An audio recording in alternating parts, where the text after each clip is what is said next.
Welcome back to Kevin Pollak's Chat Show. I am, as always, Chat Show. How the hell are you?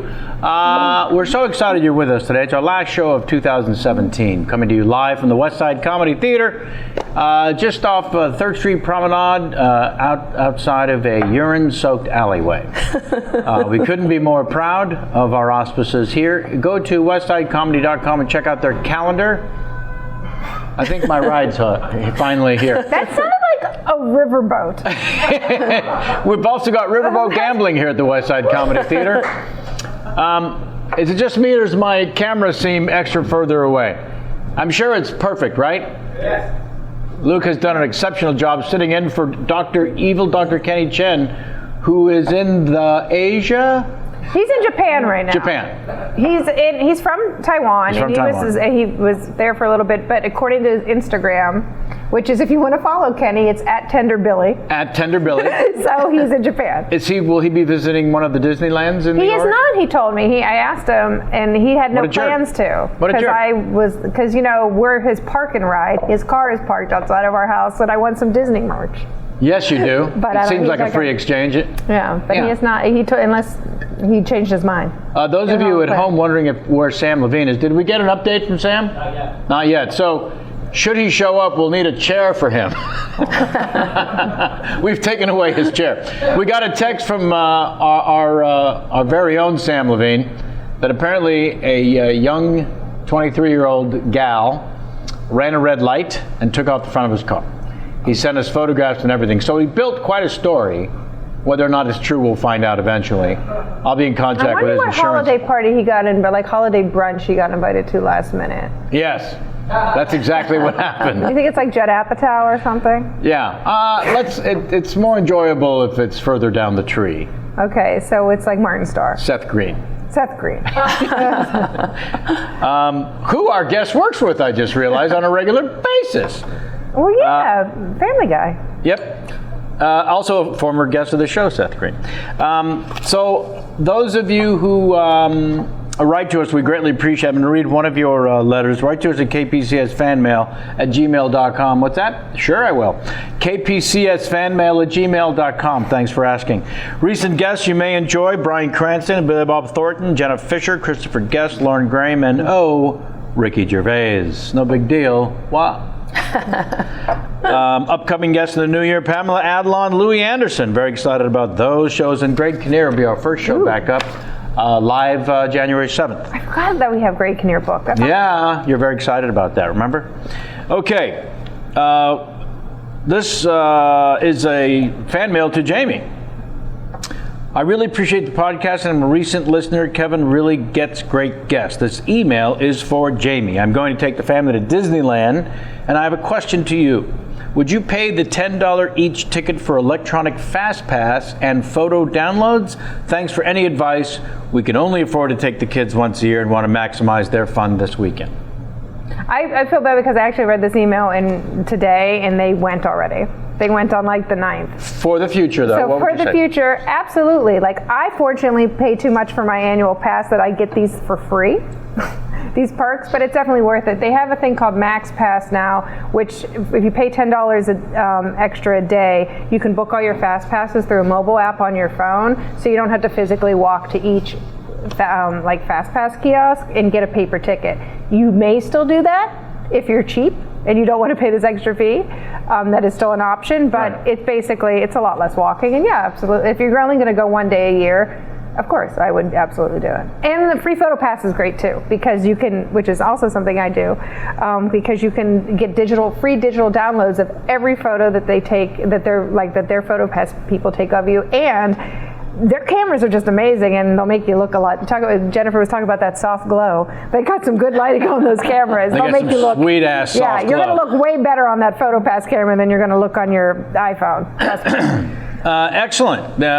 Also, he says, hope you guys are having a great week. Please tell Kevin that my wife and I are really enjoying The Marvelous Mrs. Maisel. Yes, that's right. Thanks for reminding me, Matt. I was supposed to mention that. Matt Esseltine from Yorba Linda, California. Yes, The Marvelous Mrs. Maisel. a new, do you call them television programs when they stream on Amazon Prime? Let's just call it a new television program, shall we? From the creator of the Gilmore Girls, Amy Sherman Palladino, her husband Dan Palladino, have created this wonderful show set in 1958, Upper West Side, New York, family, and the daughter is a central character. Performed brilliantly by Rachel Brosnahan. She was nominated for a Golden Globe. The show had only existed for 11 days when it dropped on Amazon November 29th when the nominations came out. And the show itself was also nominated. I've not been proud of anything I've worked on in about 20 years. So I highly recommend this one, folks. We're even in the upper 90%, 98% or whatever on the Rotten Tomatoes. A statistic I've not mentioned of anything I've been involved in also since the inception of Rotten Tomatoes.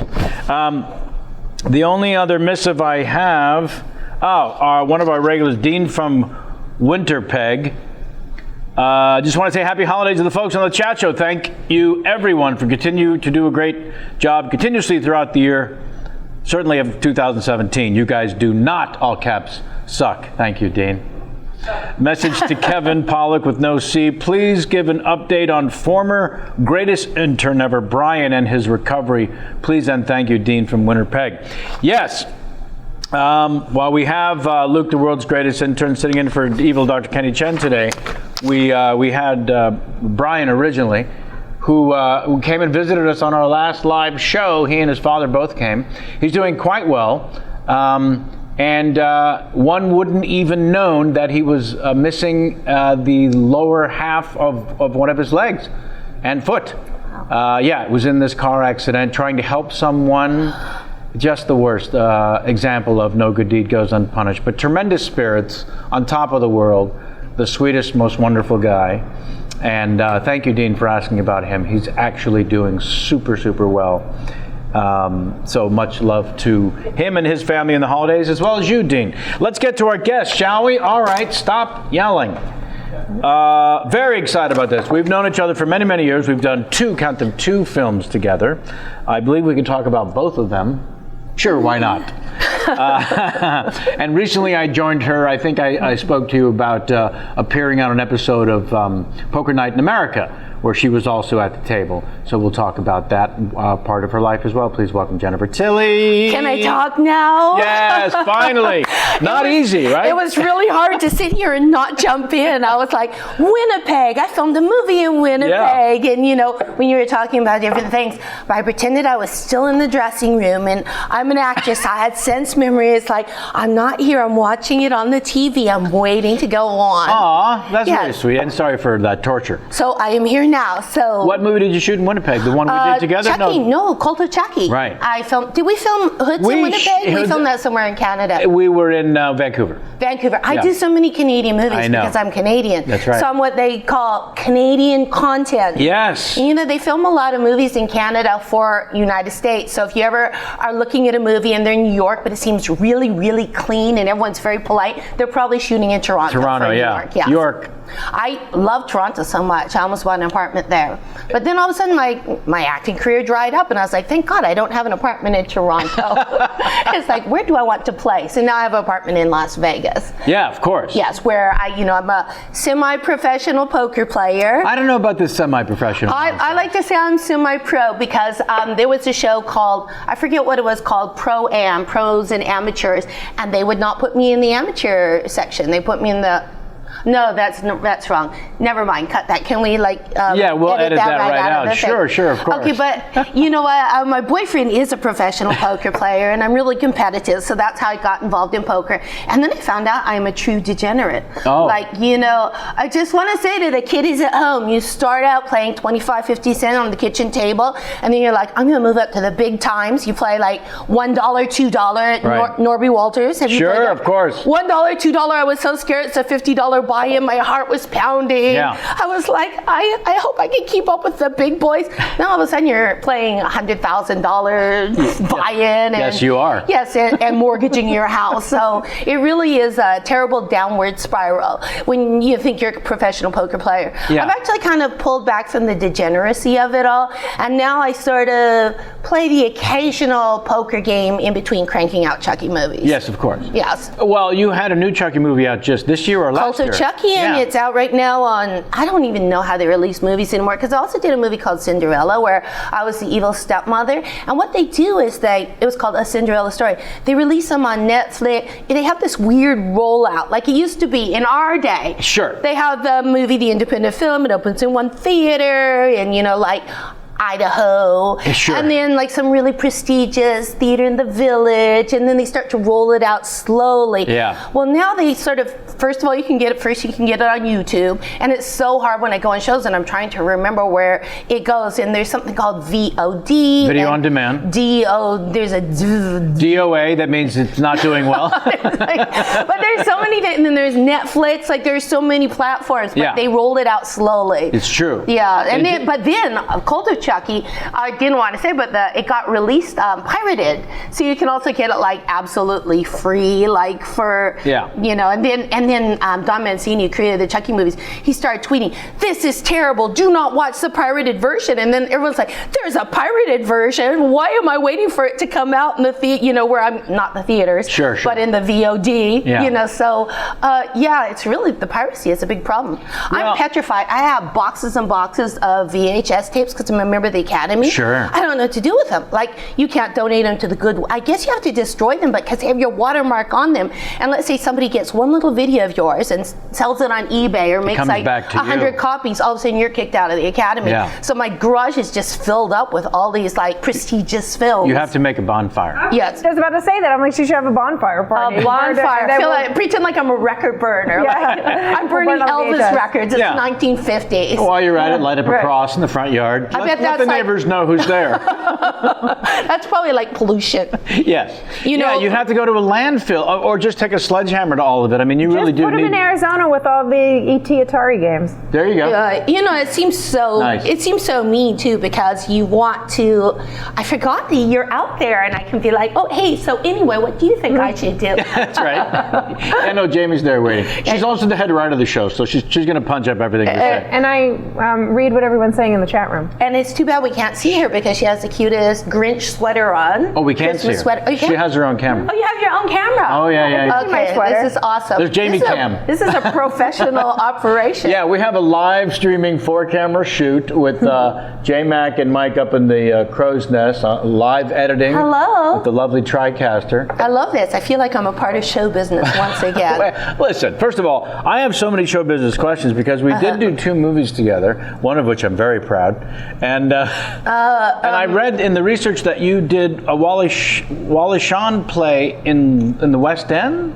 Yes, the movie that we did together, which I remember you from, because I forgot you were in Hoods, because I don't think we had any scenes together. We didn't. Okay, we didn't. But you reminded me when we were doing the Poker Night in America. You said we did 2 movies together. I was like, oh, I've done so many movies. Like, I didn't want you to think that I forgot about working with you, and then it turned out we weren't in it. Sometimes I just watch my own scenes. I fast forward.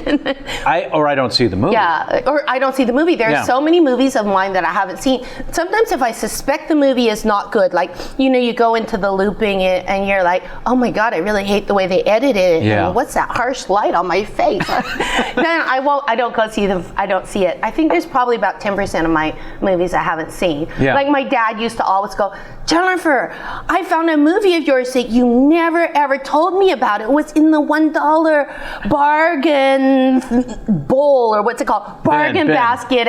And what did they, at Tower Records, remember? Yeah. Oh, I feel so old. It's one of Jamie's favorite things. Right. Is to pick up or take a photo of one of my films for $1.99. Well, that was mostly in the early 2000s. You were always in the bargain bin. Always in the bargain bin. And I get mad. I go to my dad. Dad, if I wanted you to see it, I would have told you about it. Right. He goes, well, you know, it wasn't a very good movie, but you were darling. You know? Well, here's what they you love can, everything you do, even the naked parts. You know, they're like, here's what you can tell them next time. The guy who cleans the pool said the script was really, really good. there you go. Yeah, that's usually what I tell people. But I want to hear about the Wally Shawn play in the West End. Okay, so when I did House Arrest, because I was just reminded of like movies that, you know, we did together. That we did together. Yeah. So when I did House Arrest, I remember when I first came to LA, one of the plays I saw was Marie and Bruce, and I was so profoundly affected by it. I just thought it was such a brilliant play. And so I showed up on the first day of the set, and there was Wallace Shawn, the great, brilliant artist, Wallace Shawn. And this movie, House Arrest, it's, you know, it's a kid's movie. It's just like a fun romp. Sure. But I thought he only did like really serious art, and I go, Wally, what are you doing here? And he goes, I'm trying to raise money for my next play. And I thought, I want Wallace to put me in his play. So boy, was I nice to him. Like, oh, I'm going over to get some coffee. Do you want me to get you some coffee? Well, you didn't ask for it, but I got you a bagel. And then I remember once, about 2 years later, I was at the Chateau Marmont, and I said to my friend, there's Wally inside. I'm sure he doesn't remember me, but I'm going to go over and remind him because I want him to put me in a play. Yeah. So years later, I get a copy of this play that he wrote, and it's called Grasses of a Thousand Colors. And I always describe it to people as the kind of play that actors love to do and audiences hate to sit through. Like, it was, when we were doing it in London, I think it was really long. It was almost 3 hours. There were 3 acts. And we would always lose like half the audience at the last act because, you know, it's really intellectual. And so a lot of talking. A lot of talking. It's a brilliant, brilliant play. I love this play so much, but I felt it. I felt it here. I'm an artist. I felt it. But I would even warn my friends, I'd be like, there's no tap dancing. No explosion. Lots of big words.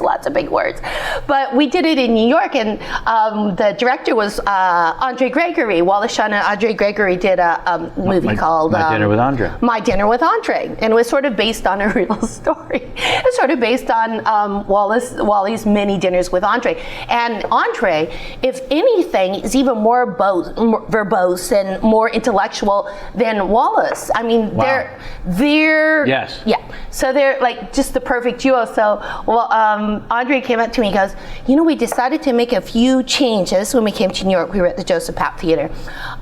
He said, yes, we're going to make a few changes. And I said, what? He goes, we're going to cut something. And I thought, oh, great, because I thought maybe 20 minutes you could cut. And I go, what are you cutting? He goes, the second intermission. Because everybody left after the second intermission. So he goes, no, it's just going to be 2 acts. So everybody, they don't realize how long the second act is going to be. They come back after the second act, and they're like, oh. And but the play is amazingly prescient because it's sort of about the end of the world and genetic engineering, and I'm not quite sure what it's about. Like people would say, what's it about? And I'd say, it's about, because this is what it was about to me, it's about how people who love each other, how they destroy each other. And then they were asking Wallace's assistant, they go, what's it about? And she goes, it's about a guy who fucks a cat. I was like, oh, well, that too, but you know, the cat is a metaphor.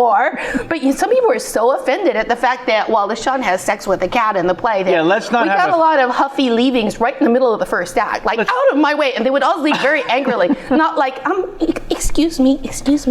Out of my way. What?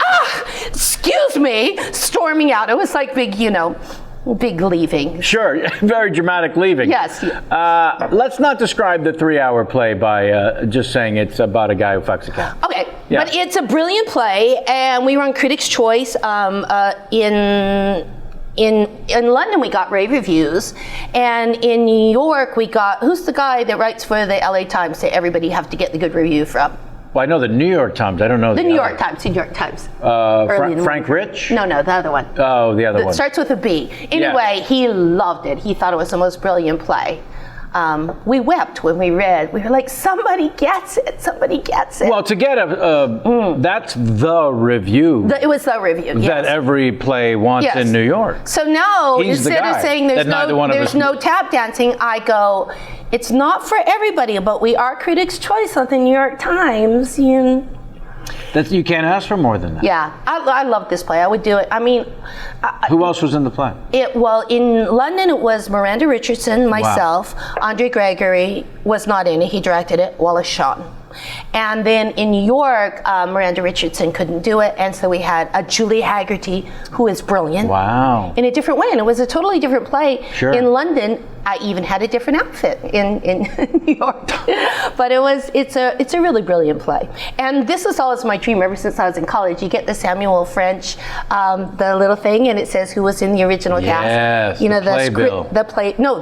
The script is Oh, the actual Samuel script. French. Right, gets registered. And it says who's in the original cast. Oh, and so, that's great. Yeah. So my name is in the original cast. Yes, it is. Mm-hmm. Yeah, and what about living in London while doing a play in the West End? I loved it. Oh my gosh. That seems so That was fairy also tale. a dream of mine too. And you know, when I did a play a really long time ago in New York, and it was called One Shoe Off. And it was another one of those plays that critics love, and the audiences really, they're like, what is going on? I remember, I think it was Kevin Kline did the reading, and he was supposed to do it, and the reading went so badly he dropped out. But it's one character is so afraid of interacting with people in conversation that he just speaks gibberish. Oh no. Is that a word, or is it gibberish? Gibberish. He speaks gibberish. He speaks in nursery rhymes and everything. But to me, you know, it was another one of those plays that I felt so deeply. And it was written by this great playwright that wrote another play that was great. This is so long ago. There's gaps in my memory now. As there should be. I'm approaching my declining years. Well, no, I can't remember I'm anything. convinced there's just not enough RAM in our memories. Not enough RAM. Yeah. Yes, I have to discard stuff. Yeah, to and make I don't room know for- how to eject room all for this new information. Stuff. Yeah. But the things that I remember, which are like, you know, so not important. Of course. You know, like Donny Osmond's first album. I don't need that information anymore, but it won't Luke, can you leave look my into mind. how we eject information like all the songs listed on Donny Osmond's first album? Oh. Please. But the reason I was talking about that is that the actor in the play, that he found out he had to take his shirt off in the play. Like, because there's a scene in the second act where they take off their shirt and they have fisticuffs. And he just started walking to the theater, and he lived an hour away from, and I think we had the Joseph Papp Theater, so from the Upper West End, the Upper something. Yeah. The Upper. Are you in New York? You know, Upper West Side. The 90s. We'll just call it the Upper West The Side. Upper West Side. Yeah. So he would walk to the theater every day, and I thought that's what a true theater person does. So ever since, whenever I do a play, I tried to rent an apartment that was about an hour walk away, and I walked to the theater and walked back instead of going to the gym.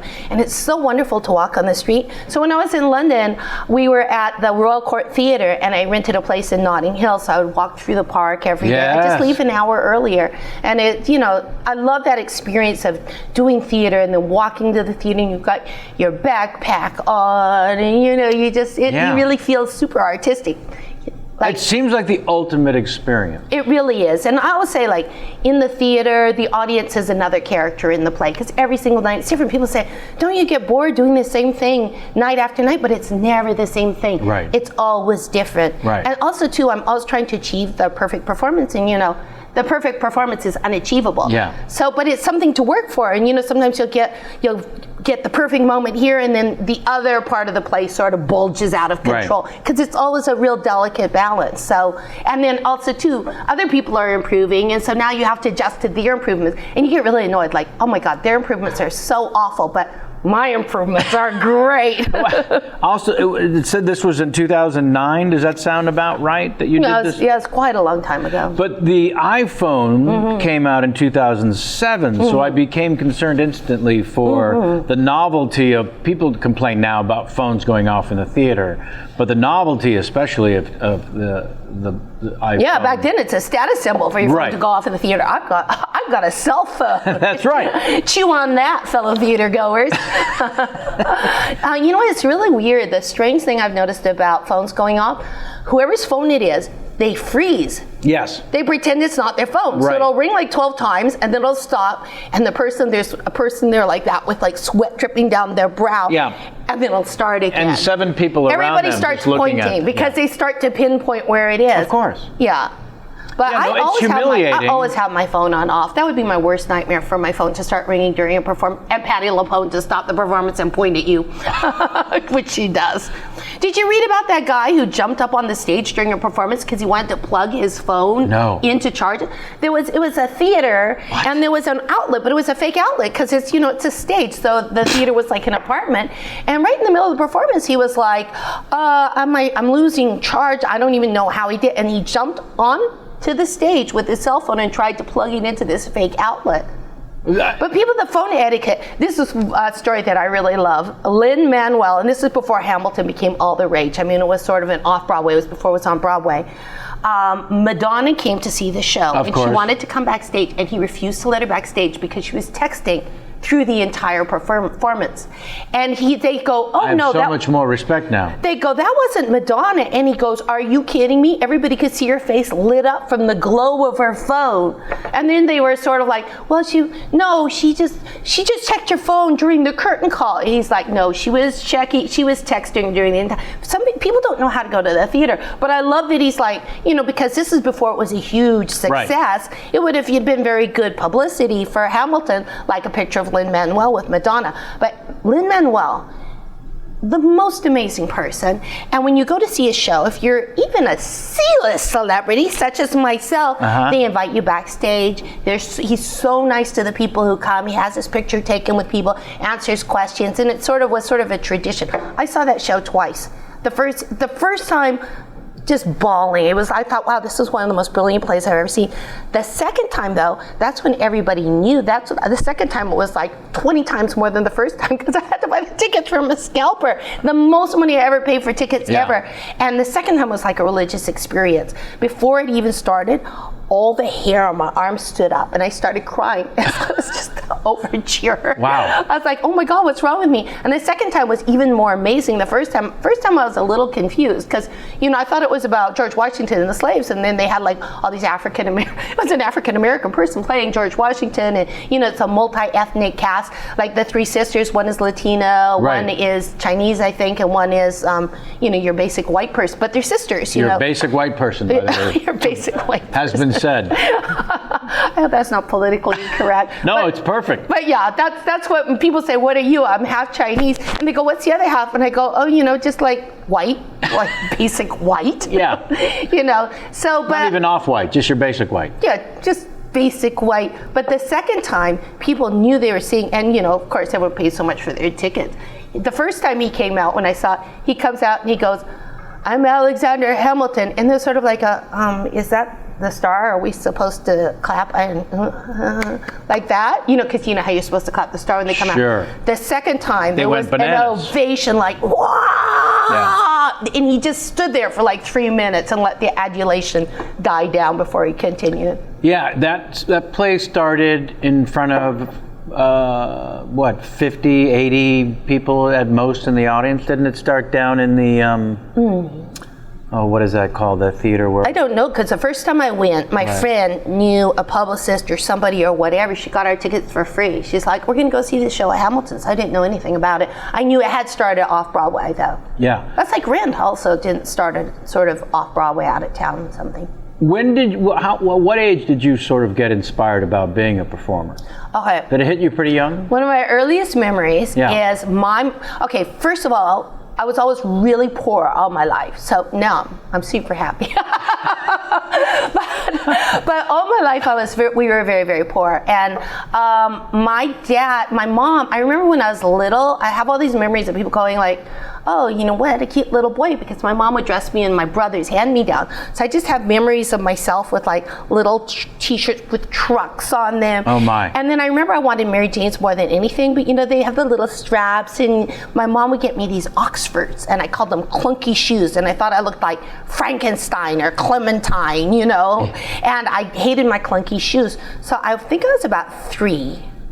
Maybe 4, and my mom took me to see a play because my mother she was a theater person. She used to sing in Gilbert and Sullivan operettas. She thought theater was very important, unlike cute shoes. Right. She had her priorities all mixed up. Sure, of course. So I saw this play, and there were a bunch of little girls like myself, and they were flower fairies, and they were wearing these beautiful diaphanous dresses and shiny shoes, and they were in the light, and I was like, why are those little girls in the light in pretty outfits and I'm sitting here in the dark in my clunky shoes?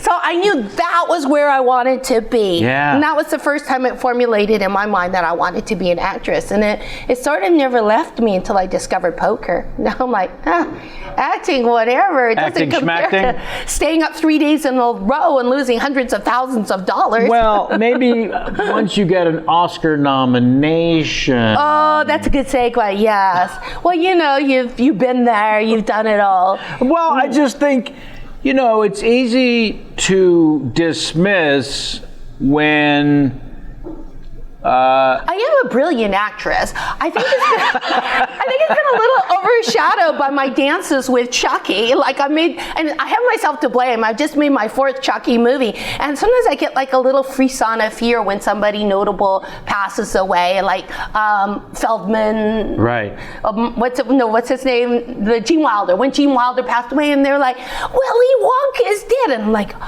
are you kidding me? Willy Wonka is dead? That's how you're going to refer to. Yeah, this brilliant actor that was in all these amazing films like Young Frankenstein and Blazing Saddles and all these amazing genius movies. And I'm probably, this sounds like, this is like sacrilegious, I'm sure. I hated Willy Wonka and the Chocolate Factory because I used to read all the time, and that was one of my favorite books. So I thought it was so twee and cutesy. And I remember I was especially disappointed that the river of chocolate looked like muddy water. It was like, come on, you can't make a river of chocolate look like a river of chocolate. But all this like little cuteisms and the music and the somersaults and everything. Well, you had read the book. I had, because I didn't like Wizard of Oz either because I loved the Oz book. So, I'm not saying it's a bad movie, but I know if I was him, I would not want to pass away and have him say Willy Wonka's dead. Same with John Hurd. When he passed away, they go, the dad from Home Alone is dead. And I was like, I didn't even remember him in Home Alone. I remember Cutter and Bone. I remember like a brilliant stage and film actor. Yeah. And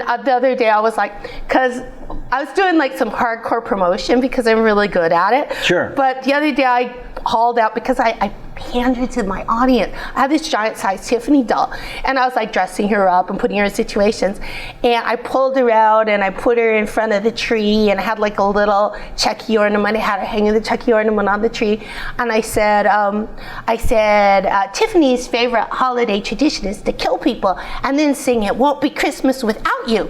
And then usually I usually get like 700 likes, and every time I post Tiffany, I get like 10,000, 20,000, 30,000 likes, and I'm like, I'm a whore. Right, but the fact of the matter is, I love the Chucky movies. That's why I keep doing them. I love a franchise, but then I thought after that, the other day I thought, I really don't want to be like Clayton Moore or Adam West. Like, how Clayton Moore was strapping on the Lone Ranger thing. He's like 83 showing years up at old. the He's opening going of to the mall. the convention. Yeah. It's like, where does it stop? Well, you've diversified. I have. Yes. What? You've toured the world as a professional poker player. That's right. Well, you know what? Yeah, I really love poker, but I think the poker arrived. Everyone said, geez, when you get to be 40 years old, you stop working. I was like, not me. I turned 40 day before yesterday, and I'm still getting offers. And then apparently when you turn like 43, you stop working. Oh, is that the number? Something. All of a sudden, like all the parts dried up, and along comes poker. Like the devil, like, I'll take care of that empty time for you. Well, and let's also talk about, what started as a lark. You gave a couple of very interesting overviews to me that I wanted to ask you because about. You have a very good balance. Like, you're very well known in the poker world and you're very good at poker, but you still have your other career as well. So I feel like you're sort of like what I aspire to be, Well, it's interesting how the grass is always greener, because when I sit down with you and other insanely skilled professional poker players, I feel like I have to be the biggest net that's ever played if I have any chance to hold on to my chips. And that's no way to enjoy poker. Well, in fact, reading your research, one of the ways you got ahead and started making a name for yourself was being aggressive. Yeah, you know what? I always thought that people would think, because I would always say to my friends when they go to play charity tournaments, I say, anytime there's an ace comes out on the flop, just bet. I said people always think a girl has an ace. Right. So I would say, which is true, and I made that mistake myself when I've been playing poker.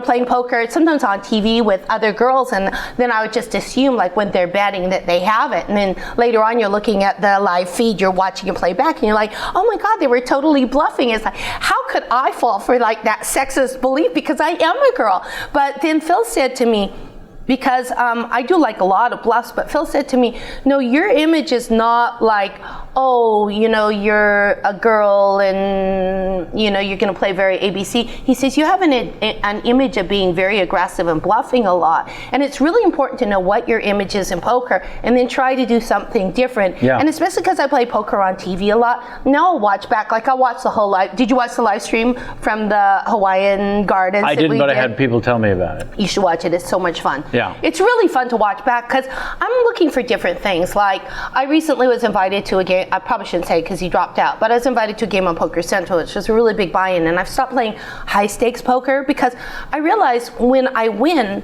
I'm happy for a week, but when I lose, I'm unhappy for a month because at the high stakes, it's very, very high stakes. Like the Poker Night in America is fun because it's high stakes, but it's not where you're going to sell your firstborn child. You're going to lose 10 or 20,000 instead of 100 or 200. Yes.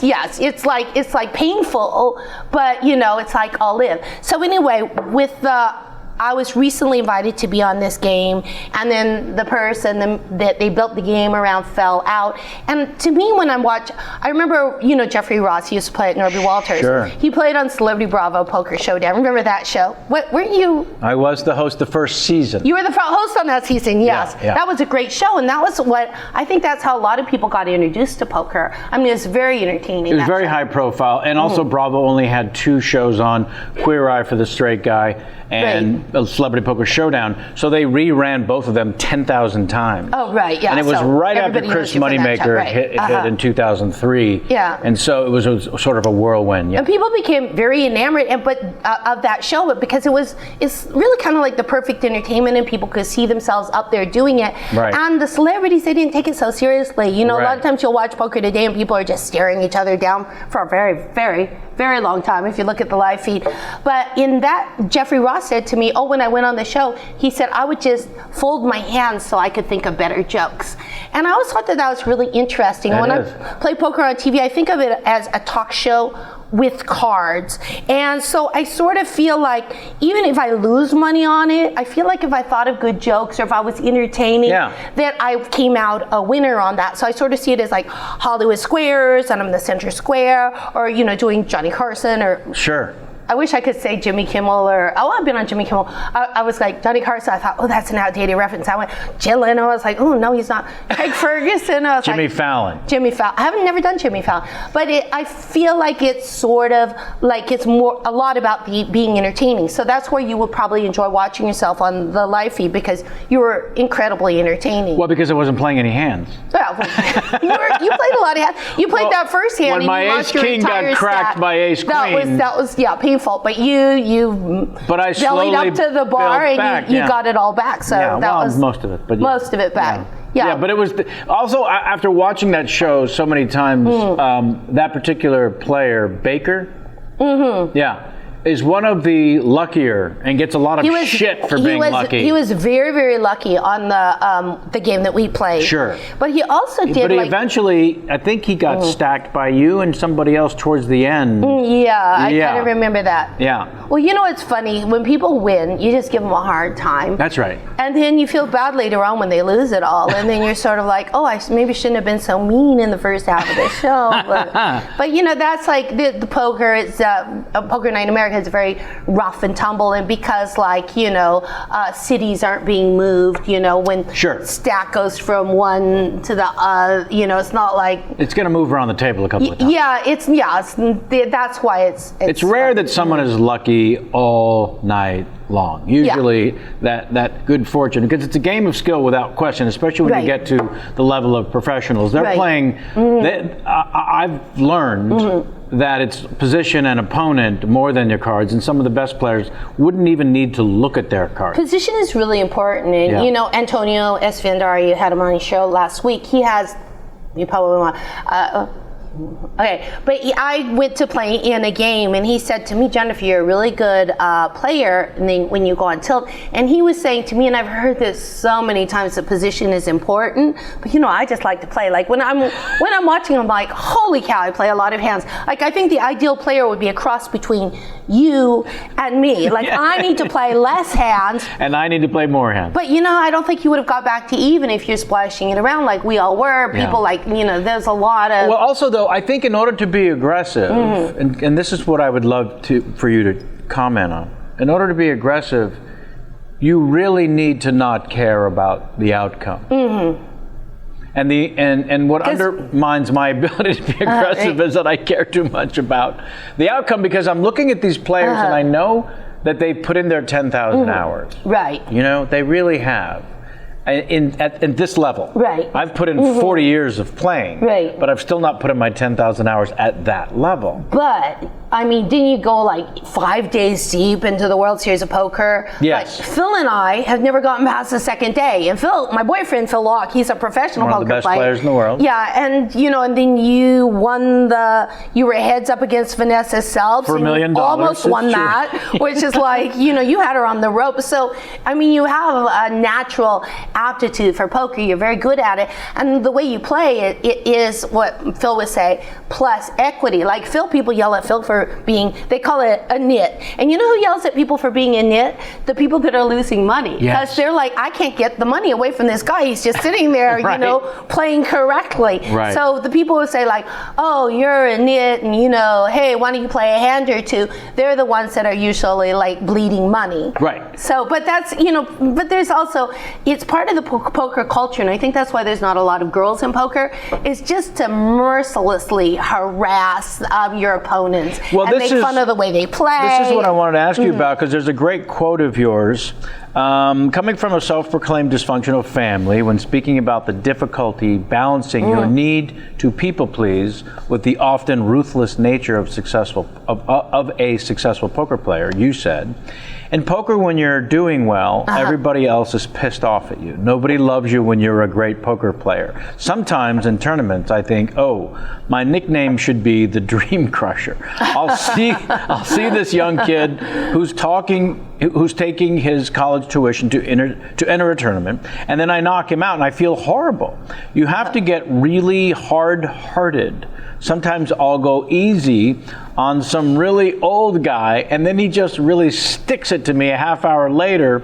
He's really ungracious about it, and I think, oh, I should have never let him live. I could have snuffed him out earlier when I had a chance. Oh, yeah, this guy, I'm thinking of a particular guy. It was in France. It was the World Series of Poker Europe, and I just was like, this guy, he's got nowhere to go. I knew I had a better hand than him. Like, I knew he had an overpair, and I had a set, but I just felt so bad, like, well, he's going to hobble home and stare out the window, and I think I bet enough to take a lot of his stack, but just like leave him with something to play with, so I wouldn't feel bad. Turns out this guy is like a tremendous asshole. He's known for angle shooting and cheating, and he had just won a bracelet like a couple days earlier. So my whole story that I was doing, because that was part of his angle shooting, like, I'm just a feeble man, I'm confused, like, what's a button? Oh, no. Yeah, I totally I felt bad for this guy. I hope you can't tell who he is. Oh, you're audience, well, just from my description.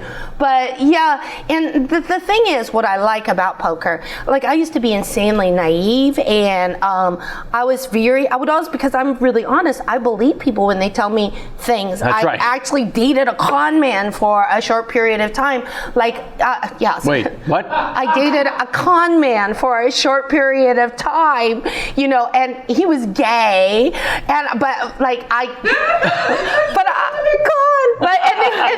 he was bipolar, and he's like a drug user, and then he was like, I would go, and then he'd say, I don't do drugs. He'd go, well, I used to, because everyone was saying like, oh, does a lot of drugs, and they'd be like, I hear you do a lot of drugs.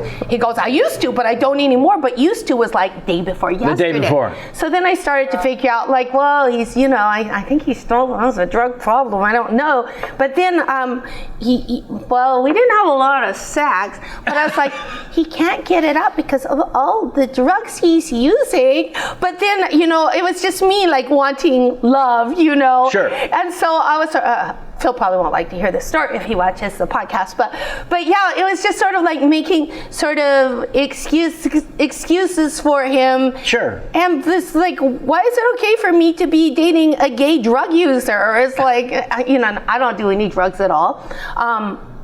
So what led into that story? One of the things I did. Oh, okay. Oh, yeah. Okay, just Phil really taught me, and the poker world really taught me. The poker world is full of degenerates, and Yes. I know we're trying to clean up our image, and we're fine, upstanding citizens. The poker people, they're the smartest people in the world. They're really the most charitable because it's sort of the easy come, easy go. It's like, Right. oh, hey, you don't have a car. I just won $1 million. Here's $20,000. Go buy yourself a car. Yeah. People are like that. Like when I first met Phil, I was like astonished. He'd be sitting there with this all stack of money on his table, and someone would come by and they go, oh, can I borrow $5K? And he'd be like, sure. He just hand him a chip. There's no like, on this day, so-and-so, when are you going to pay it back? What Right. kind of terms? Can we sign something? He'd be like, sure. He'd just hand it to him. And so that's in the poker world. People are very generous and wonderful, but there is a lot of, we call it angle shooting, but that's like another name for like, ungentlemanly like play. And Sure. there's a lot of cheating. There's a lot of like money laundering. That's where you're going to love Molly's game because it really does show it the way that it is. But I think the people that give poker a bad name a lot of times are people not full-time poker players, but people like you. Not like you, but the people like, I found that people who do not pay back their debts are famous people that come in and they gamble and they lose a whole amount of money because like sometimes sports stars, they'll lose a lot of money and then they'll be like, hey, can you guys take like 80 cents on the dollar? Or really, really rich people. Now, why did I on remind trust you funds. of those people? No, I'm just saying. I was trying to make a joke, but it wasn't fully realized. You can clean fine. it up and make a better joke. I just out wanted of to it. disconnect myself from people who don't pay their debts. No, I've never heard anything bad about you. I was just basically saying people that dip into the poker world, they don't understand that you can say, hey, I bet you $300 you can't hop up those stairs. And the guy hops up the stairs and they're like, oh, I didn't think you could do it. And then they leave. They don't There's understand this whole that's separate culture. Yeah, a poker player would never do that. Right. They are the most honest, trustworthy people and also the most... Trust fund kids gambling away their trust fund. They're the worst. They are the worst. Yeah. I'm sure because you know there's what I'm an talking honor about. among thieves. Yes. In a way. Yeah. That's not that poker players are thieves, but yeah. Well, but it's the same sort of slightly criminal element to it because it's gambling. Now, it's a game of skill, but the degenerate aspect comes also into play. And I know Antonio... I used to have, let me interrupt you, Sure, because that's what I do, but I used to have a license plate that said DGen. Yeah, right. I spelled it DEJEN. Perfect. And then one day I lost a lot of money. I was like, this is like, everyone thought it was really funny. I pull up in my Bentley and my license plate says DGen. But I thought, this is a negative affirmation. There's nothing clever or funny about being a DGen. It's like a fault, a vice, I guess. So then now my license plate says or something. I see. Yeah, random license plate. So anyway, you're going to say something about Antonio. Well, Antonio and Phil Locke, your better half, had a show together about how poker players will bet on anything. Right, I bet you. I bet you. Yeah, and that's one of the aspects of it, I think, where they got the name DGen because they'll bet for the flip of a shoe and how close it can come to a wall. While the game is going on, they'll break off away from the game and have these ridiculous wagers.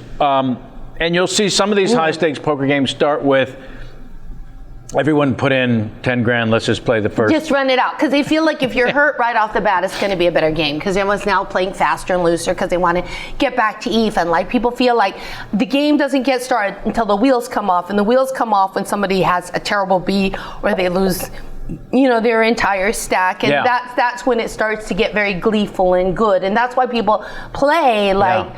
24 hours, 32 hours, because the longer they play, the crazier it gets. And, fortunes can change hands in a very short period of time. What were you saying about, I bet you, when I first saw Guys and Dolls back in college, it's like, what a colorful group of, that Demon Runyon, he comes up with these funny characters. Like, it was named Sammy the Horse, and they're like, I bet that fly will crawl up the wall faster than that fly. And then when I became a poker player, and I became involved in the poker world, everybody has a name like that. Like Rick Solomon's poker name is Scum. That's his nickname. He walks in the room, everyone's like, "Hi, Scum." Yeah, hey, Scummy. He's like, "Hey, how's it going?" And he got that name the old-fashioned way. He earned it. Phil tried to give him the poker name, the Muffin Man. And I go, "Why are you calling him the Muffin Man?" I thought that was a really good story. And Phil goes, "Well, because one day I came in and he was eating a muffin." I was like, you know what? I think Scum is a better nickname, but Phil always calls him Muffin Man. Like Phil tries to give different people, different names. Like there is a poker player called Luke Schwartz, and his name is, I think it's called Full Flush because that's his online name. But Phil calls him Bubblegum Schwartz because once he was playing poker and he was chewing bubble gum. Sure. Those nicknames sometimes are very simplistic. Yeah, but he's given a lot of people poker names that have stuck. Like there's a guy at the Commerce Casino and his name is Young Man. And I said, "How did he get that name?" And he goes, "Well, he doesn't speak very good English. And whenever he calls over a waiter, he's always like, young man." So that's his nickname. And so you've played poker at my house twice, yes, I think? Yes, very fun game. Yeah. Because you have like writers and comedians and, everyone's having a good time. But, it's not like, sometimes if you're playing poker with people, it's not for insanely high stakes and people aren't trying to kill each other.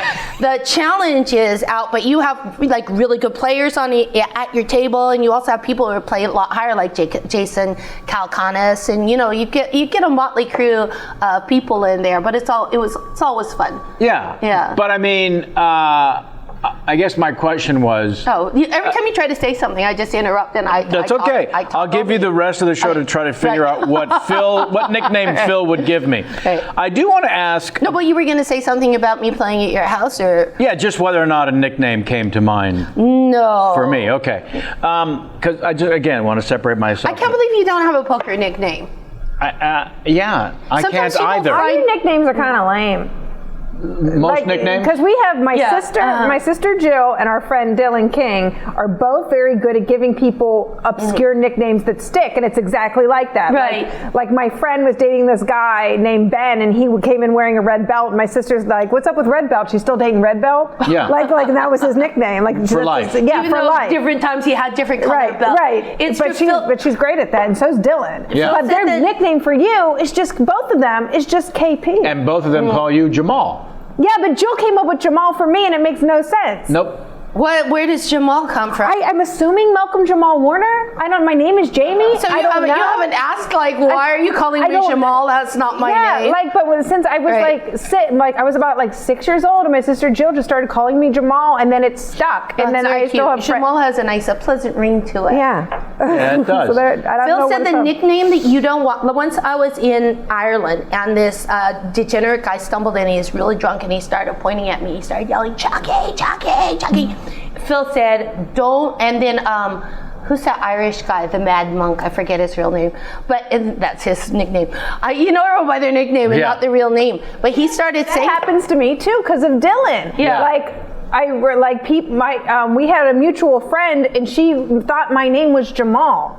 That's she was very, because she's like, well, what's she? And then, because I know her from this theater, and she's like, well, which is your real name? Like, is it Jamie or is it Jamal? I was like, Jamie is stage name. I'm like, no, Jamie Foxx is my real name. Jamal is just a nickname. Right. But people think it's my real name. The show I loved was Flavor Flav and the Flavor of Love. Yeah. When all the girls come in, he would just give them all names. Yeah. He'd be like, "You're hotcakes, you're bananas, you're whoopsie doodle." It's like, but you always remember them by their names. Like if you see them out, walking the red carpet or something, you go, "It's whoopsie doodle." Right. But then it was all sad because when they got rejected, they get into the limo and they'd be crying, and their name, the whoopsie doodle, would turn around and it would say, "Jane." No. And it was like, oh, you're going back to real life. You're leaving the mad Flavor Flav world. Yeah. But Phil said, if someone gives you a nickname you don't like, the Chucky thing. Yeah. He said, because this guy started calling me Chucky. Sure. He goes, do not let people know it bothers you. He says, if your nickname bothers you, that's the name that's going to stick. That's how it sticks. Yeah, he said, just ignore it, just Goon laugh, Dave. just smile. He said, the name you don't want is the name that people will stick you with. Yeah. So, but my nickname when I first came out, because I was dating Phil, and he was known as Unabomber, not so much anymore, they started calling me the Unabomb Shell. And I didn't like it because I felt like I was sort of like Adam's rib, you know? It was sort of like I was sort of adjacent to him. And I thought, what if I'm not dating Phil like 10 years from now and I'm the unibombshell? I'll be forever linked with him. So I worked really hard to change my name. And I also thought unibombshell sounded like decorative and, you know, not super hardcore. And I actually managed to change my nickname. Gavin Smith used to call me J Tilla the Killer. Like I walk in the room, he's like, it's J Tilla the Killer. Because we used to play these $1,000 tournaments at the Bellagio, and I'd always like get really far and knock them out sometimes. So I changed that to my Twitter name was J Tilla the Killer, and so now that's what people call me, J Tilla the Killer. That's pretty great. J-Mac just reminded me of you came up with Fried Chicken Bobby. Fried Chicken Bobby. That's a great nickname. Isn't that a great name? Yeah. It was our someone works on the show, Kenny. We went to have fried chicken with him and his friend Bobby, and then that was it. Kevin's like, "What's up with Fried Chicken Bobby?" And that was it. It's just that we went to have fried chicken with them. Yeah. I think it's But great now to have. everyone calls him Fried Chicken Bobby. Yeah, he referred to himself as Fried Chicken Bobby. That's how you know you've won. And the third person. Hey, KP, it's Fried Chicken Bobby here. Yeah. What time's the game? Yeah. I don't want to race past a couple of things. For example, you were born in Harbor City, but then family moved to Canada. Yeah. And in the turbulent 60s, right. Our stepdad was like a hippie. He was like kind of an old hippie. And we didn't even have any draft age kids in our family, but he was like, I don't want to be part of the American war machine. He had like all these crazy ideas, you know, sort of like a David Koresh type person. But then you opted out to study back in the States. It's Stevens College. I majored in theater at Stevens College, got my BFA in theater. Other famous alumni who studied theater there. Annie Potts, a house favorite. Annie Potts, yes. And you know, I sort of idolized her because my voice teacher, Dr. William West, said, you have a strange voice. He said it's similar to Annie Potts. And also Tammy Grimes, who he said, went there. He said a lot of vocal coaches would try to make your voice more normal, but he said, I think that's your ticket to fame. I'm not going to try to change it. And so, and it's true, like people either love my voice or they hate it, but I have a very distinctive voice, apparently, because I grew up with it. So it sounds, to me, it just sounds like a normal voice. But. Well, yeah. Joan Crawford went there, although it didn't last a full year. And then George C. Scott taught there for a while, but apparently he had a lot of dalliances with the co-eds, and so he didn't teach there for very long. Oh boy. And then also I noticed answer to the... Faye Dunaway was there for 1 year. Really? Yeah, because it used to be a 2-year school. She was there for a short period of time. It used to not be a 4-year school. My mom went there. That's why I went there, because I got a full workshop scholarship there. But also they have a very good theater program. Well, they're known for their theater program. Yes, yeah. Right. I just went through I wanted to go to women's college because I was very prudish and I didn't want to go. I remember my stepdad had a Playboy and it was like sex on campus. And they implied they had pictures of like girls walking down the hall like naked and everything. But you know, I didn't realize this Playboy, they were like really, you know, sort of, you know, building it up like this is what goes on in campuses in the 60s. And I was like, I honestly thought a co-ed school was I would be sharing a room with a guy. Well, sure. And so I wanted to go to women's college, and then I got all the things and I counted the theater programs, and what Stevens College had the most theater programs. Yeah. And I went to, my mom always said, well, you should get a teaching degree to fall back on. She was very disapproving of my theatrical ambition. She didn't really think that was a real job. And so I went there and I found out you couldn't audition for the place unless you're a theater major. And I called up my mom and I go, oh, Mom, I'm a theater major. But you know, it's like, my money, because ever since the day I was born, if my grandmother would give me like, you know, a nickel for candy, my mom would grab it and she'd go, we're putting that away for college. So. And did she? Yes, she did. And she all thought college was very important. My last 2 years of high school, I didn't go to prom or anything because I was working at a Chinese restaurant, then I worked at a deli. I worked and then at college I worked 40 hours a week in the dish machine room. So I was on a work scholarship. I had a partial scholarship, and then I was working the whole time too. So I was like, hey, it's my money. I want to be a theater major. And so Yeah. It turned out to be good. But I was one of the few people my freshman year, because I used to always believe everything everyone told me. My freshman year, they had this little, you know how passionate you are back then, like the movie Fame, morning TV, that was me, because I used to be very, like, sort of really, really shy, like cripplingly shy. But then, you know, up on stage, I'd be like, you know, you put on the little saucy outfits and you're like, it's not me, it's my character. You know, so Yes. So anyway, the first year we were meeting with the faculty, and they were going to tell us what they thought that our chances were of having a career in the theatrical arts. And I remember I was shaking. It was so important to me, and I was waiting outside. You know, they go in and they come out beaming. They had, you know, had visions of Sugar Plum dancing in their head. And I went in. I was like, "What if they tell me I don't have a future in theater?" And I went in there like, "We see no future in theater for you." Yeah. Me and this fat girl named April were the only two people in the entire freshman class that they told us we should change our major. And all of a sudden, I just got like it lit a fire under me. No it's kidding. Like, I'll show them.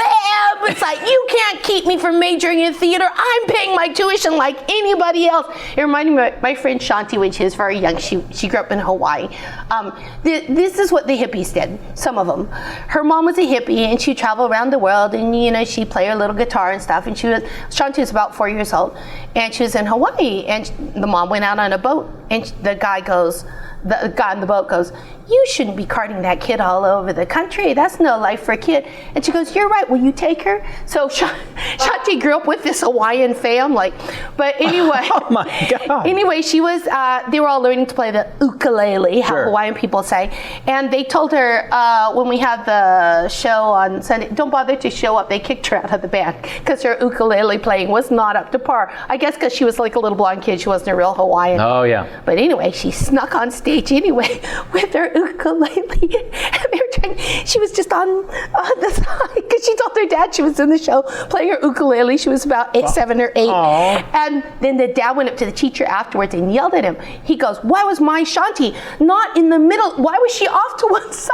And the teacher's like, "She wasn't even supposed to be there." So that's what I feel like that was me the rest of my tenure at the Stevens College, is that it was really hard for me to get parts in the theater, since all of the faculty who were casting all the plays felt like I was like this terrible actress that really should not be in the program. Yeah. So it was and I remember feeling really indignant because I was looking at all these other girls and I was like, they're going to go back home and be bank tellers and get married, or, you know, do whatever normal people do. It's like, I need the experience because I'm going to be a professional actress. So I remember I felt very indignant and like I was shortchanged, like my hard-earned college education, I wasn't getting all out of it. And let me ask you, did that flash in your mind when the moment that day came when you're nominated for an Academy Award? No, because you move on. You know, it's like, sure, 20 years later, you're not like, I'll show them. My teachers, boy, what did they know? They probably don't even remember me.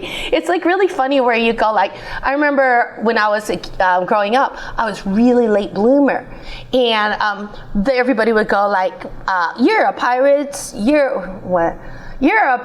dream. And I'd be like, why? I was really naive. They'd be like, because you have a sunken chest. Ha, ha, ha, ha, ha. And then the boys would bump into me like on the way to the pencil sharpener. And then they'd go, flat as a pancake. And all the other guys would laugh. And I was like, I'll show them. My stepdad had all these Playboy. One day I'm going to be in Playboy. And then all of a sudden I exploded, like hormones kicked in. Now my mom is like, Jennifer, you have a problem. You need to wear a minimizer bra, and girl like you should not wear sweaters because you have too much up there, and you know, you don't want to be cheap. But then you go to Hollywood and everybody's got enormous bosoms, so I fit right in.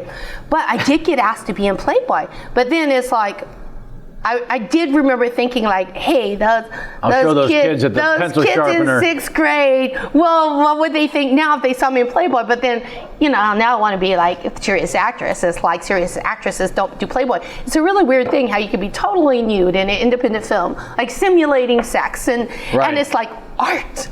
Art. Right. But, you know, to be in like really nice soft lighting with like a little lingerie and, you know, feathers, that's like, oh, I'm being exploited. So bless you. Thank you. Yeah, so I never did do Playboy. So one of my childhood dreams did not come to fruition. Yeah, so where were you when that phone call came in, where you were announced? I was in Canada, and I was doing a movie called Man with a Gun. Sure. And well, it's really funny because I did not understand how political Hollywood is. Like right now, it's like every time Jada Pinkett doesn't get nominated, her husband doesn't get nominated, she starts a huge campaign like Oscars so white, racism. It's like there are many worthy films and worthy performances that don't get nominated. Like in a weird way, you have to catch a wave. The critics have to be behind you. Every single year, a movie that if it was released any other time during the year would not find an audience and nobody would go see. The critics sort of like they take it and they tenderly, promote it and sort of like it's lightning in a bottle. Like like a little bud, and they're like blowing on it and building it up. But these movies that, like, I would say, I'm not going to say not Oscar worthy because I didn't see them, but like Gandhi, for example, or Monsters Ball, or Boys Don't Cry. I did see Boys Don't Cry. Very, very good movies. Or The Hurt Locker. These films that are not film, and then just to like punish people for making billions of dollars at the box office, like movies like, I guess everybody's crowing about the year Avatar got nominated and Hurt Locker, and they gave it to Hurt Locker because that was a smaller movie and it was made for $7 million, and the guy who did Avatar is like apparently an egomaniac. So it's very James Cameron? What? James Cameron? Yeah, he's a bit I've heard a bit of a egomaniac. But it is insanely political, and so with well, you got the phone call. This is a very long story. I don't know how much time you have left because I feel like I've been talking, and I talk really fast because I'm trying to get more words in per minute than any other guest ever. But you said you had about an hour, and we're at that now. No, I have as much time as you want, but I'm sure your audiences have about an hour. They're like, is she going to stop? Okay, I've got things to do. I have a life. But this is what happened: is I did not know how Hollywood worked, and now I do. Yeah. Now that I'm out of it, I'm just like, I'm sneering from the sidelines. But you have to be submitted. I did not know this. If you want to be in a Golden Globe, it's not like, oh, my movie came out this year. You have to be formally submitted. Yeah. SAG Awards, you have to be formally submitted. By either the studio or by an individual, you have to pay a small fee. I could submit but I didn't know that. And weirdly, my publicist didn't know it, or they just assumed the studio was. So they were trying to put Diane Wiest in the supporting actress category. Okay.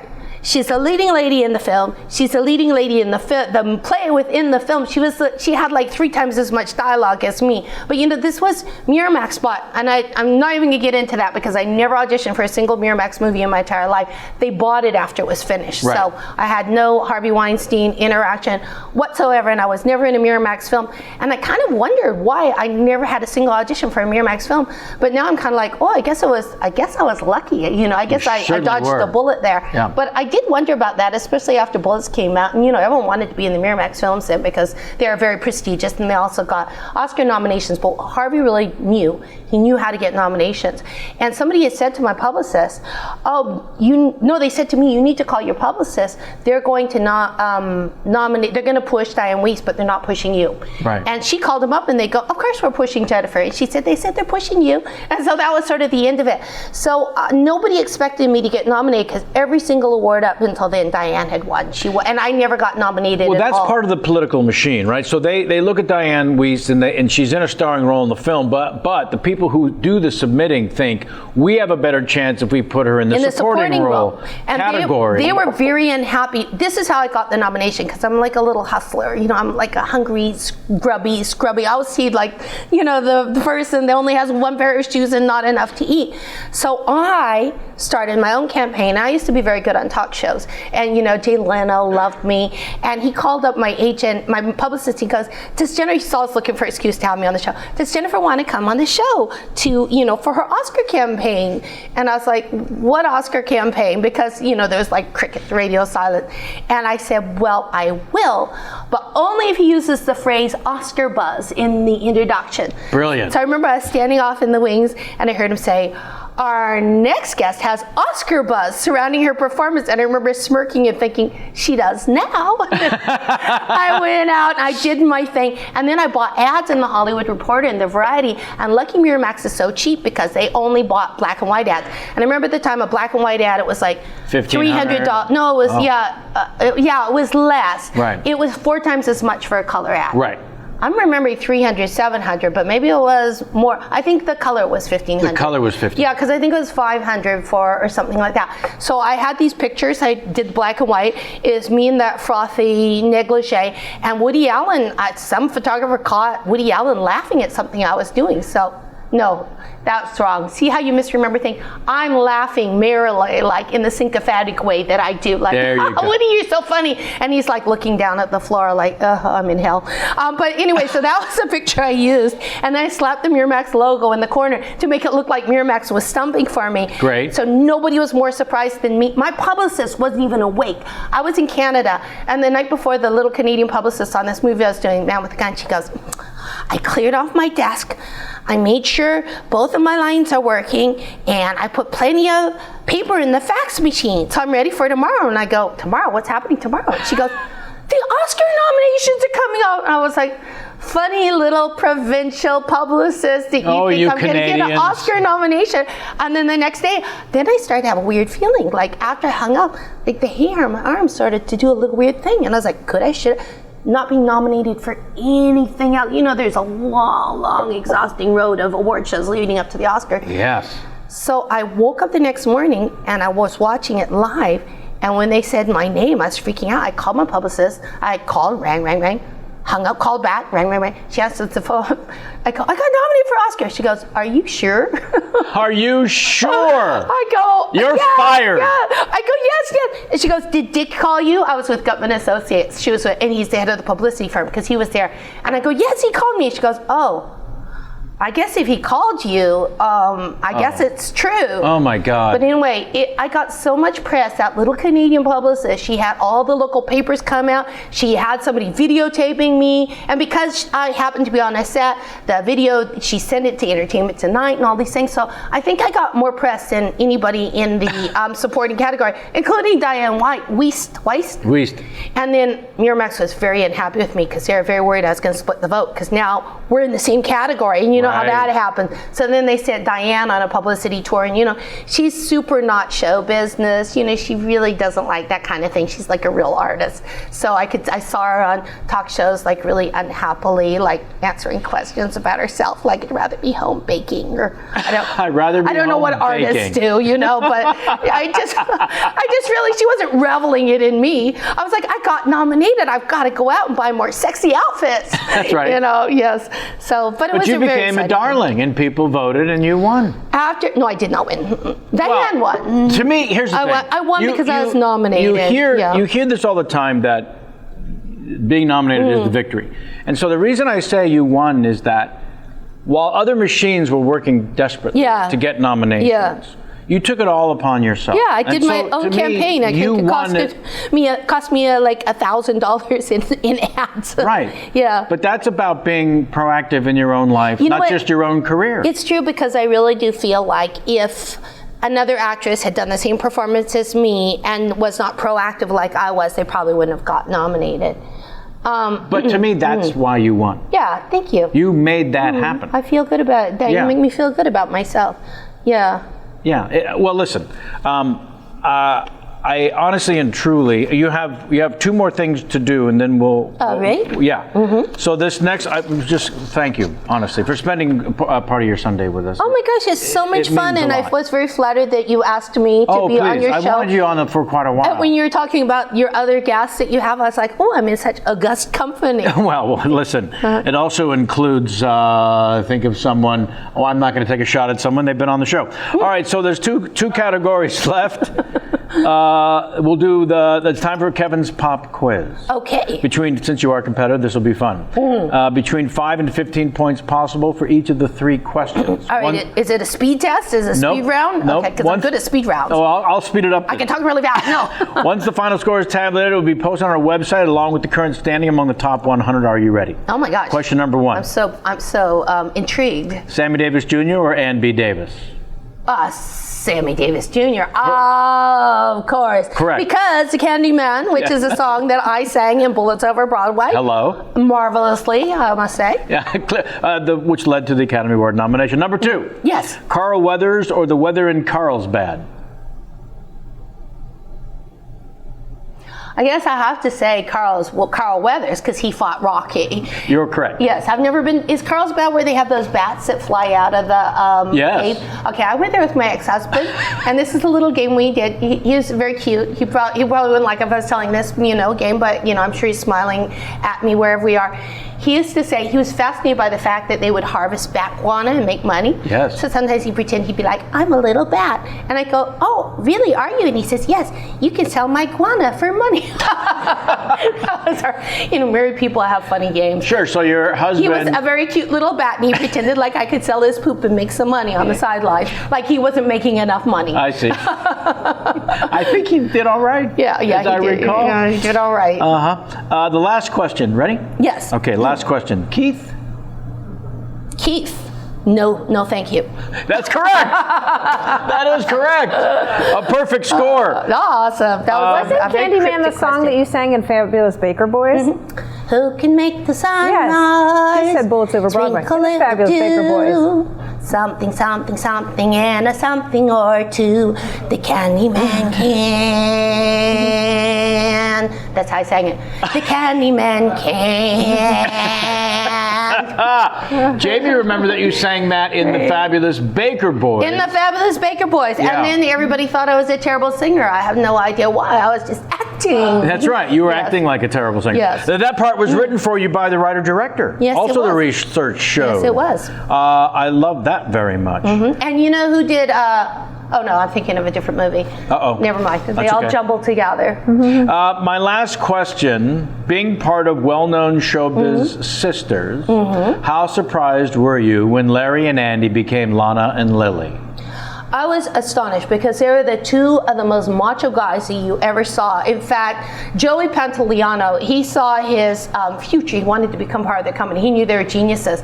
And we were like... We're talking about originally the Wachowski brothers. Which they directed Bound. Bound. And Spectacular Joey movie. was like, Gina was like, oh my God, Joey is sucking up to them so bad. He would take them to Chicago Bulls games. Yeah. He'd be like, but that's what they love, the Chicago Bulls. And he would be like, come over to my house for a home-cooked meal. But it worked because he was in the Matrix, and Gina and I were not in the Matrix.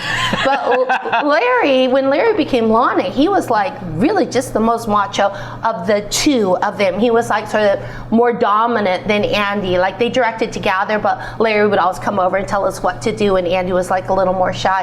But in retrospect, it doesn't surprise me because they wrote two of the greatest parts for women, and In Bound was amazing. And people were saying, how can two men write such sensitive, wonderful parts for women and know women so well? So when you look back on it, That makes sense. and they were like very, very creative. And I remember when their mom went to see it, and I was walking behind where she was leaving the theater, and she was like, oh my God, Corky and Violet, they're such a good couple. Like, not like you would normally think like somebody's mom would be like, lesbians? Really? Right. You know, she was very touched by the movie. How And beautiful. So maybe she sort of knew that they were, headed in that direction. But, I love that they had the courage to transition like that. And, they're extraordinary people, and God bless them. Yeah. But we were very, very astonished. Yes. Sure, of course. And your sister Meg is living in Canada now? Oh, I remember Larry said about Joey. Uh-oh. I said, I hear you're hanging out with Joey a lot. And he goes, yeah, he's been dogging my footsteps. I think I'm going to have to take out a restraining order against him. Joey Pants. Because he was very enthusiastic. Joey gave his agents coffee mugs that said, what have you done for Joey lately for Christmas? So, Joey. That's pretty good. He's a very, very hard worker. He knows how to get his Hustler. next job. He's a hustler, just like me. So Just I like admire me. that. Yes. We have just that like in common. You. Well, thank you very much. Thank you. It's so nice to be on your show. Finally. Yeah. I thought you'd never ask. 345 shows later, he's like, geez, we've run out of people. I guess We're going to see you later at Antonio's birthday party. Yes. Or I certainly. Antonio's birthday party, where there's going to be poker, saxophone player, and a 5-course meal prepared by a gourmet chef. It's gonna- Times are good for Mr. Antonio S. Fiandari. Yeah. I can't wait to see Every year he sends me some crazy invite about a big party, usually in Vegas. But I think now with little... Yeah, his parties are like so insane. Like Phil and I had a party once. We're like, we're going to try to have a party. And all the poker, his buddies, because Antonio would all say, Phil, let's have a party together. So Antonio would do everything and Phil would like pay for half of it. But Antonio managed to get like 10 chicks to every guy. And we had a party, and I always thought parties was just so your friends could hang out and have a good time. And they were like really disappointed because they were like, oh my God, it's like all gay men. Yeah, where are the women? And well, the women were all my age, so like 50-year-olds. And we were like, oh, I didn't realize that you're supposed to like provide chicks. And then you probably had him on the show, Dan Fleischman, I guess. He's like, I can be there in half an hour with 12 hot girls. And I was like, I don't want hot girls for hire in my house. No. But everybody left early except for me and all my gay friends. And then even the DJ left, and then we were doing our own DJing and dancing. But I remember we felt like we never really had another party. Well, the good news that. for Antonio is that he's happily married. Happily married. And did the second baby drop? The second baby dropped. Well, this is the thing. Antonio loves the image of himself as a playboy. So I remember when the baby dropped, he's very, very private. I went to his, Instagram or his Twitter because I thought there would be a really cute picture of the baby, and it was a picture of, like a Throwback Thursday picture of Burning Man, like, God. I feel the burn. Oh, and God. I was like, oh my God, no, but, he's got some private accounts where he has his kids are adorable. Yeah. Amal is so beautiful. I mean, they have very good genetics. He's a family man. Yeah, they're clever. That would be the Antonio side, and then they're beautiful. That would be the Amal side. Yeah. Yeah, family man. Who would have thought it? No one. We've That's known who. Antonio through all his misadventures. Yeah. Like we wouldn't even bother learning the names of his new girlfriends because we knew like 3 days later it would be another girl. So, who would have thought he's so in love with Amal, and who would have thought he would settle down like he did? Well, I can't think of a better way to end this particular show on this particular Sunday and the last show of the year. I'm sorry that Sam Levine could not join us. Yeah. We hear that he's okay. You got an update from Sam, right, in a text form? I No, noticed during Sam the show. is dead. What? Dead serious about not texting and driving. Or dead to us. Great, Simpsons bet. That was good. Oh, well done. An hour ago, he was complaining about his insurance company. An hour ago, he's complaining about the insurance company. Like a juju. All right, well, sit there uncomfortably while I wrap things up for the folks at home. All But right. thank you so very, very much, Thank you. Jennifer, for joining us. And thank you, Shambal. Beautiful. Dr. Evil, Dr. Kenny Chen. Sorry we're missing him. He's in Japan. Please come claim your car, Kenny. Yeah, come get your car. Luke, who replaced Kenny so well that our entire crew has been working on headsets. So good luck for Kenny trying to get his job back when he returns. Jason McIntyre and Mike Dooman up in the Crow's Nest. Corey Levin on post. Jaden Fox on makeup. Jamie Fox, thank you so much. And here's Jane and I actually, we forgot, it dawned on me, like as you were speaking, I was like, oh no, she's Celia from Monsters, Inc. And we love, Jane and I love that we love Monsters, Inc., but we love that attraction, and we recite it every time we ride it, and we always go Googly Bear, Mike Wazowski, and on my birthday. I did the voices for the attraction too. Yeah. There's one in Disney World. There's another. Yeah, that was such a good movie.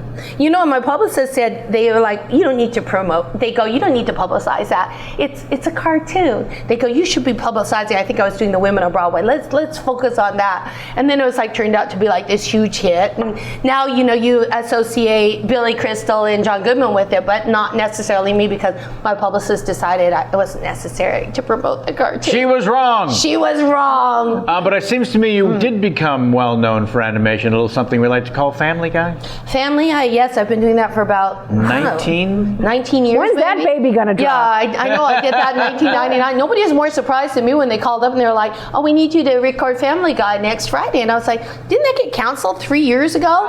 And what happened was they put it out on DVD, and it was like the bestseller, and they decided to resurrect it. The great thing about doing cartoon voices is you can get older and older and older, and they don't replace you. Yeah. Well, Alex Borstein, am I saying that correctly? Oh yes, Alex, great actress. So she's on Marvelous Mrs. Maisel with me, and she is brilliant. She was nominated for a Critics' Choice Award for Best Supporting Actress. Love her. Yeah, she's amazing. She's been doing great work all these years as Lois, of course, on Family Guy. I want to thank you so much for spending time with us. Thank you. Honestly and truly. It was very fun. And I guess our episode of Poker Night in America will air sometime in the new year. Yes, Yeah. yes. Well, sometimes it takes them a long time to put out, but you can watch the live stream on Poker Night Twitch TV, and you can sit and watch the two of us joust for 8 hours. You thought this was long. You can watch us talk and play cards for 8 hours. Yeah. in real time. And it felt like only 45 minutes. Until next time and until next year, get out of my face.